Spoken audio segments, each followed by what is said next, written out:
জীবনকে আমরা সবসময় ভবিষ্যতে ঠেলে রাখি।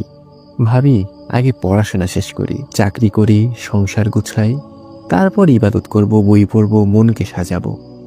কিন্তু সত্যি কি জানো, জীবন আমাদের প্ল্যান মানে না।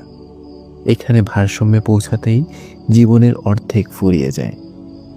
আর বাকি অর্ধেক, তখন ইচ্ছা থাকে না, শক্তি থাকে না, সময় কোনোদিনই থেমে থাকে না। কোথাও সংসারের ধাক্কা, কোথাও সমাজের চাপ, কোথাও ক্লান্ত মন, আর কোথাও নিজেই হারিয়ে যাওয়া আমরা। বইগুলোতে ধুলো জমে, নামাজ পিছিয়ে যায়, স্বপ্নের আওয়াজ ক্ষীণ হয়। আমরা ভাবি পরে করব, কিন্তু পরে আর কখনোই আসে না। বয়স বাড়লেই সময় বাড়ে না, দায়িত্ব বাড়ে, উদ্যম কমে, চোখ দুর্বল হয়, হৃদয়ে ভারী হয়। তারপরে একদিন হৃদয়ের গভীরে একটা তীক্ষ্ণ উপলব্ধি জাগে, আমি চেয়েছিলাম কিন্তু শুরু করিনি। তাই অপেক্ষা নয়, আজই শুরু করো।